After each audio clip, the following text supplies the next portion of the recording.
एक बरसाती शाम को अंकित को सेंट जेवियर्स बॉयज हॉस्टल में स्थानांतरित कर दिया गया। ये एक सदियों पुरानी इमारत है जिसे बहुत बड़ी, बहुत खाली और बहुत शांत होने की प्रतिष्ठा प्राप्त है। ब्लॉक सी, जहां उन्हें कमरा आवंटित किया गया था, छात्रावास का सबसे पुराना हिस्सा था।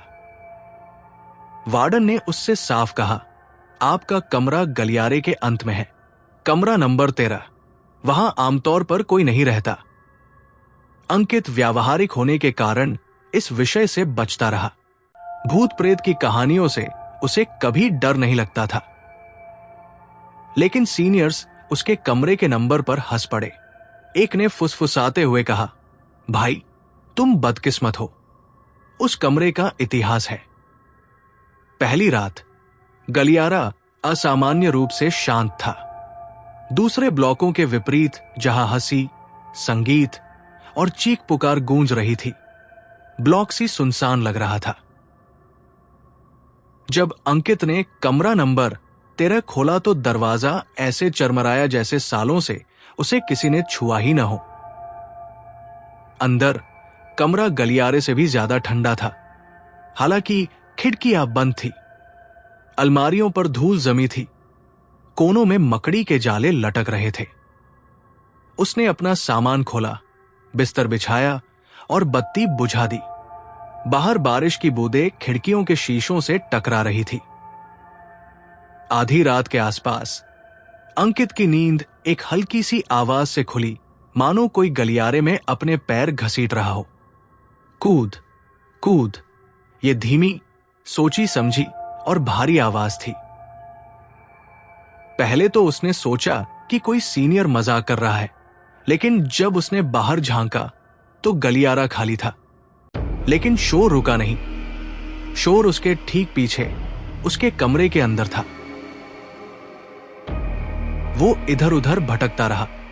कुछ भी नहीं, बस उसका बिस्तर, उसका बैग और अंधेरा।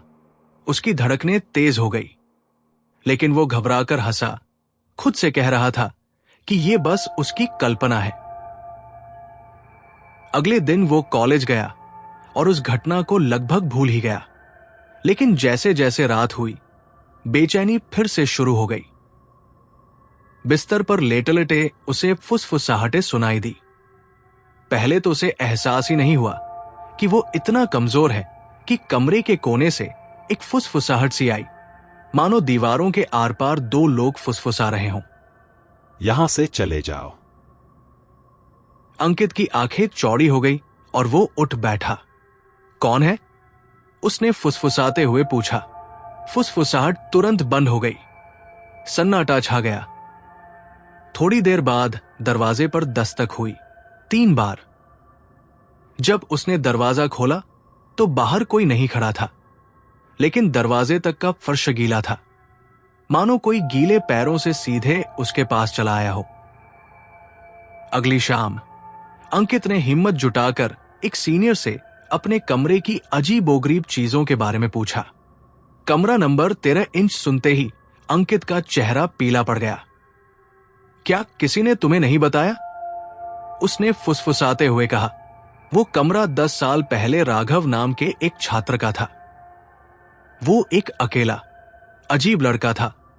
एक रात जब सब सो गए, उसने अपने कमरे में फांसी लगाकर आत्महत्या कर ली। कहते हैं कि वार्डन ने उसे पंखे से लटके देखा था।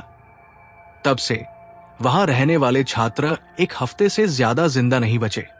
कुछ तो आधी रात को ही वहां से चले गए। अंकित ने जोर से हंसते हुए कहा, यह तो जूनियर्स को डराने वाली कहानी है ना? सीनियर का चेहरा उदास था। अगर यह कहानी है तो उस कमरे में और कोई क्यों नहीं है? तीसरी रात अंकित कांप उठा, पर उसका स्वाभिमान उसे जाने नहीं दे रहा था।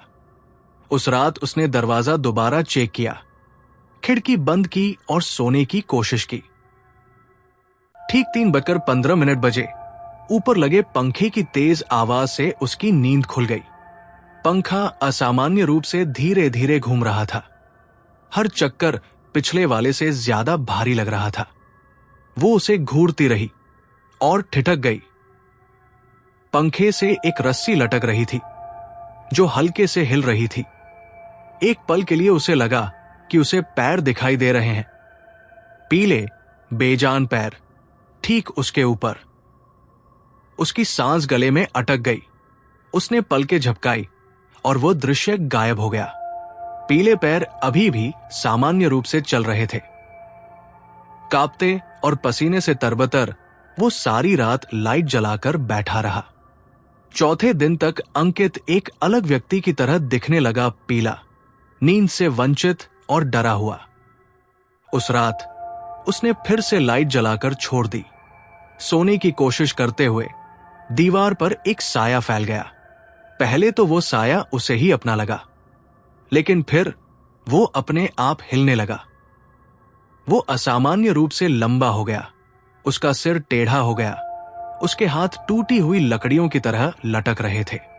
वह दीवारों और छत पर रेंगता हुआ उसके बिस्तर के पास पहुंच गया। आधी रात को पूरा हॉस्टल एक चीख से जाग उठा, जोरदार, तीखी, अमानवीय। छात्र अपने कमरों से बाहर निकले और ब्लॉक सी के पास इकट्ठा हो गए। वार्डन ने कमरा नंबर 13 खोला। उन्होंने जो देखा वो आज भी उन्हें परेशान करता है। अंकित पंखे से लटका हुआ था। उसका चेहरा पीला पड़ गया था। आंखें खुली हुई थी, जीभ सूजी हुई थी। रस्सी उसकी नहीं थी, वो वही पुरानी घिसी हुई रस्सी थी जिसका इस्तेमाल राघव ने 10 साल पहले किया था। पंखा ऐसे चीख रहा था मानो दरवाजे पर जमा सभी लोगों का मजाक उड़ा रहा हो। उस रात से कमरा नंबर 13 हमेशा के लिए बंद हो गया।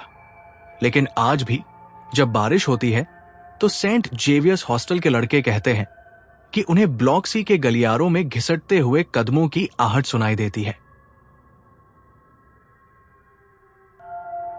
अगर आपको यह वीडियो पसंद आया तो लाइक, कमेंट और अगली प्रेरक कहानी के लिए इस चैनल को सब्सक्राइब करना न भूलें। आपकी छोटी सी सदस्यता हमारे लिए एक बड़ी प्रेरणा है।